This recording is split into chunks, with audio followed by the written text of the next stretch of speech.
Assalamualaikum, balik lagi di channelnya Umi Ejas. Tetap ya, kali ini Umi makan lagi. Pasti ada yang udah ngeliat lauk-lauk Umi ikan. Terus kali ini Umi mau makan sayur daun ubi. Ini dia, kasih cabai-cabai gitu. Tapi banyak jenisnya daun ubi gitu ibu-ibu. Kalau yang ini yang daunnya lebar-lebar gitu, di tempat Umi bilangnya daun ubi pikul. Nggak ngerti ya gimana kok bisa dikasih nama daun ubi pikul. Terus ada juga yang daun ubi yang biasa di Padang-Padang tuh namanya daun ubi siwang. Kalau teman ubi bilangnya tuh daunnya yang panjang-panjang kayak tangan gini, panjang-panjang lurus-lurus gitu. Ada juga yang daun ubi yang agak lebar dikit dari daun ubi siwang, itu batang merah. Umi nggak tahu namanya, tapi itu juga biasanya direbus-rebus juga gitu. Ini Umi masaknya ditumbuk ya ibu-ibu. Tadi ada kan yang ditayangkan Umi proses masaknya. Ini Umi juga campurin sama batang lengkuas. Tunas lengkuas itu yang kemarin Umi posting. Nah ini dia bisa juga dicampurkan ke dalam sayur daun ubi ini, daun ubi tumbuk. Oke, Umi makannya kali ini sama tahu lagi, ikan asin, ada sambal belimbing. Nanti ada Umi juga mau makan-makan sambal belimbing ya. Terus daun ubi tumbuk tadi sama udang. Oke, kita mulai ya. Bismillahirrahmanirrahim. Makan.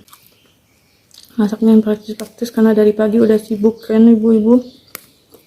Banyak kegiatan kalau kayak pagi, tahulah ibu-ibu gimana kita. Belum nyuci, ngepel, masih makan anak. Waduh.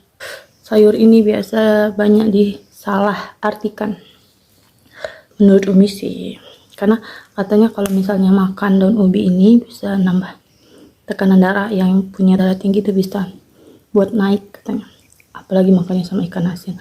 Padahal kalau dua-duanya dimakan kita kayak Umi gini, emang kawannya gitu, makan daun ubi tumbuk sama ikan asin sama sambal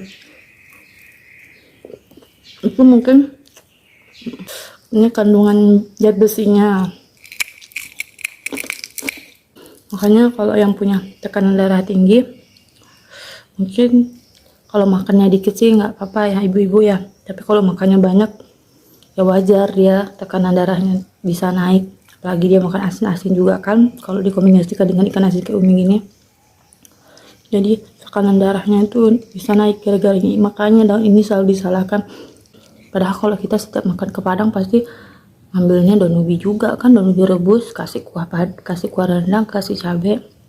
Umi nyebutin Padang terus ya, karena Umi senang makan Padang juga ibu-ibu. Ini kalau di Padang biasa kan Umi juga ngambil daun ubi rebusnya. Tapi kalau di Padang ya jarang, daun ubinya jarang di aneh-aneh kan, paling direbus doang gitu. Tapi daun ubinya lembut gitu. Katanya sih ada yang bilang kalau misalnya kita mau rebus daun ubi ini, selain biar dia hijau dan lembut, rebusnya didihkan dulu airnya sampai mendidih gitu. Terus baru masukkan daun ubinya. Bisa kasih minyak goreng dikit atau pakai soda. Biasa katanya yang nyuruh hijau sama lembut itu soda. Padang-padang itu katanya pakai soda. Kalau yang makan yang menurut Umi yang berlebihan ya wajar aja. Kalau misalnya dia sampai sakit, sampai tekanan darahnya naik, bukan melarang untuk tidak makannya, tapi lebih baik kita makannya secukup-cukupnya aja. Terus jangan terlalu sering, jadi tidak buat penyakit. Ngomong tekanan darah, waktu Umi hamil, Umi tekanan darahnya, usia Umi kan waktu itu 30-an ya, termasuk udah tua juga sih, agak tertua juga sih. Udah, karena Umi waktu itu nikah 25, terus dapat ijazahnya kan 5 tahun, jadi 30-an Umi hamil. Nah, itu tekanan darah pas sebelum hamil itu Umi normal. Nah, paling tinggi 120-an. Nah, tapi untuk batas ini koleksi ya, untuk usia Umi itu masuk agak tinggi. ya namanya 110. Tapi kalau di usia tertentu di atas 40-an itu normal. Ada juga yang rendah kalau emang tekanan darahnya rendah, tinggi. Umi waktu hamil Ejas itu 130 dari awal-awal. Umi 130, 130. Mungkin Umi tahu Umi sakit kan, Umi ada miom, jadi mungkin kepikiran.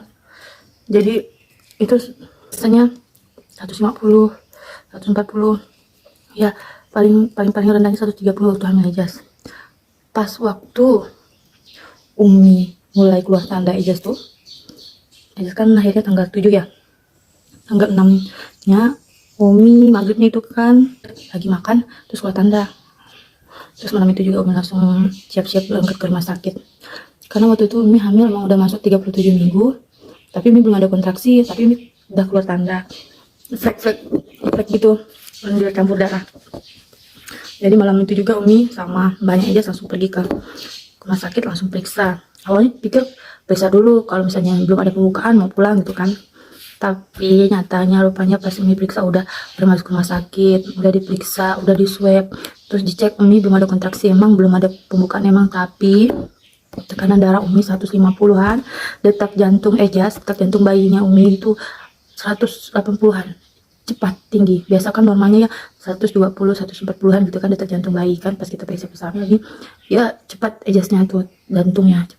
Jadi sama bidannya bilang ibu nggak bisa pulang, walaupun ibu belum ada pembukaan, belum ada kontraksi juga, tapi ini kayaknya bayinya detak jantungnya cepat, jadi mau kita periksa, mau kita observasi gitu. Jadi terpaksa malam itu Umi masuk rumah sakit langsung. Terus Umi langsung masuk obat-obat anti kejang, obat anti pendarahan malam itu. Walaupun ibu masuk obat itu badan Umi tuh rasa panas, padahal AC itu 2 PK loh ngadep Umi, tapi terasa panas. Ini mungkin efek dari obat itu. Udah semalaman Umi tidak bisa tidur, walaupun Umi nggak ngerasa sakit gimana, tapi perasaan Umi berdebar-debar, karena kan Umi tahu bayi Umi lagi dalam kondisi yang nggak baik kan. Berdebar-debar. Umi juga bingung nih gimana kedepannya. Umi harus diapakan, apa Umi harus disegerakan melahirkan bayinya atau masih dipertahankan dulu gitu kan, masih bingung kan, masih 37 minggu kan ibu-ibu, tapi sebenarnya bisa kalau misalnya itu kebetulan berat badan bayinya juga cukup. Terus pagi-pagi semalaman gitu kan, Umi cek sampai paginya jam 6 gitu, kata perawatnya bilang, bidannya bilang, ibu hari ini operasi ya. Abi bingung, sementara Abi masih di sini tempat Umi tinggal. Umi udah di tempat rumah sakitnya agak jauh dari tempat rumah Umi, ya sekitar setengah harian untuk menuju ke rumah sakitnya itu kan, karena rumah sakitnya di kota Umi, termasuk di kecamatan gitu. Jadi Umi terpaksa terus Umi nelpon Abi, tapi dari malam tuh Umi udah ngabarkan Abi kalau misalnya Umi keluar tanda gitu kan. Terus jadinya Abi langsung berangkat subuh-subuh gitu, jadi Abi mesti di jalan. Abi saat itu nggak bisa nemenin Umi melahirkan Eja, jadi yang nemenin Umi waktu itu ibu mertua Umi sama adik Umi, kebetulan adik Umi juga ada di sana. Jadi pagi itu Umi operasinya jam 8 mulainya, Ejas lahir jam 8.45. Terus Umi nggak sadar kita jam 11-an gitu, Umi ingatnya agak siang gitu, katanya sih jam 11. Umi keluarnya langsung masuk ICU. Umi jadi pasien ICU ibu-ibu. Oh gini rasanya jadi pasien ICU. Umi terpasang semua selang-selang, hidung, tangan semua sampai kaki, karena pada saat Umi melahirkan Ejas itu Umi pendarahan, katanya pendarahan hebat, sempat darah Umi turun sekali. Mungkin dokternya langsung menganin Umi, sudah dimasukkan obat, katanya untuk naikkan darah. Alhamdulillah darah Umi naik lagi, tapi jadi untuk observasinya karena keadaan Umi termasuk gawat juga, jadi dimasukkan ke ICU semalaman. Di situ juga Umi ditransfusi darah sampai 3 kantong, karena habis Umi sempat sampai 7 apa katanya, 7 ya, jadi 3 kantong. Jadi ya Umi jadi pasien ICU ibu-ibu gara-gara tekanan darah itu. Alhamdulillahnya sekarang Umi udah sehat. Oke, singkat cerita kisah Ejas si bayi kuat. Ada Umi buat YouTube-nya itu, Umi ceritakan tentang kisah perjuangan Umi dapatin Ejas sampai Ejas lahir. Umi itu masuk ya salah satu ibu-ibu yang pejuang garis 2, yang benar-benar mempertahankan